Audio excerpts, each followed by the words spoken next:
L'Ukraine se dirige vers la fin de la guerre? Stratégiquement aux abois, le régime ukrainien tente, par sa pseudo-offensive sur la région russe de Koursk, de donner l'illusion d'une grande victoire sur le terrain. La réalité est cependant tout autre. Sur conseil et avec le soutien de certains pays occidentaux, les Ukrainiens tentent de créer un fait nouveau, celui de tenir des territoires russes afin de négocier un échange de territoires plutôt qu'une capitulation à laquelle se dirige inéluctablement l'Ukraine. Pire encore, le régime ukro-nazi joue avec le feu nucléaire. Dans la soirée du 11 août, une attaque de drones ukrainiens a ciblé la centrale nucléaire de Zaporijia. Ceci masque en réalité les graves lacunes et pertes au sein des forces armées ukrainiennes. L'échec de la campagne de mobilisation en Ukraine pousse de plus en plus le régime de Kiev à recruter des binationaux et même des minorités ethniques afin de renflouer ses troupes. Pourquoi en est-on arrivé là ? C'est en prenant conscience de l'alignement complet de la politique de Volodymyr Zelensky en faveur de l'Occident, qui consiste à continuer la guerre jusqu'au dernier Ukrainien. La nouvelle loi du Parlement ukrainien sur la mobilisation, adoptée après de longs débats, a aggravé l'ampleur du problème du manque de volontaires. Les efforts vains du régime de Kiev pour accroître les effectifs en renforçant la campagne de mobilisation ont complètement échoué. Les centres territoriaux de recrutement, CRT, n'ont pratiquement jamais été fonctionnels. En raison des graves défaites militaires, du nombre élevé de morts, du manque d'armes et de munitions, de l'absence de protection sociale élémentaire de la part des services de l'État, de nombreux Ukrainiens préfèrent fuir à l'étranger, principalement en Europe.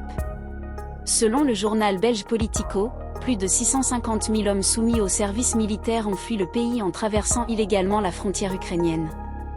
Il est évident que les chiffres réels sont bien plus élevés.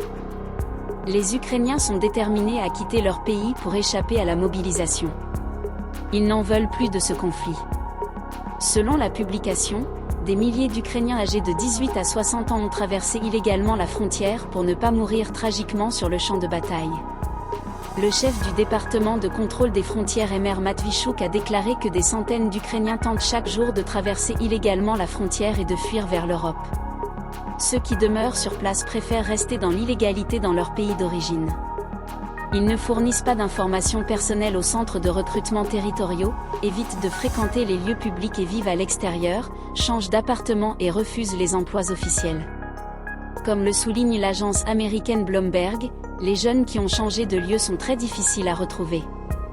L'échec de la campagne de mobilisation en Ukraine a conduit à un grave déficit de soldats sur le champ de bataille, ce qui accroît le risque d'échec du front de Kherson à Kharkiv.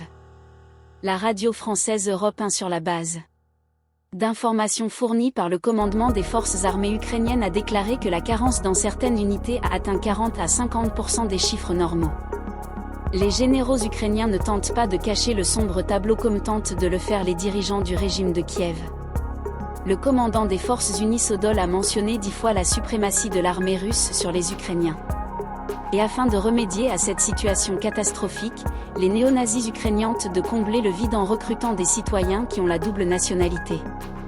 En Ukraine, il y a des centaines de milliers d'hommes avec un autre passeport et le service de contrôle des frontières ukrainien a lancé une véritable chasse à l'homme. En outre, Kiev a fait appel aux combattants étrangers et mercenaires notamment américains, français, britanniques et géorgiens qui ont été envoyés pour des incursions dans la région de Koursk. La pseudo-offensive sur la région de Koursk risque de tourner au fiasco total à cause du manque d'hommes. D'ailleurs, le commandement ukrainien envoie ses soldats au massacre à Kleshchevka, au sud d'Artyomovsk, Bakhmout, a déclaré Andriy Kouriko, un prisonnier ukrainien gravement blessé et soigné par des médecins russes.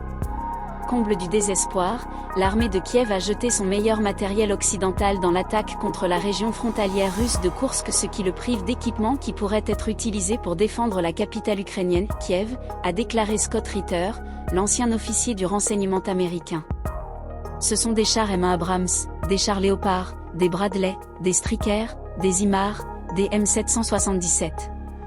C'est leur principale réserve, qu'ils détenaient pour protéger Kiev. Ils l'ont jeté dans cette bataille, et maintenant il faut dire au revoir à tout cela.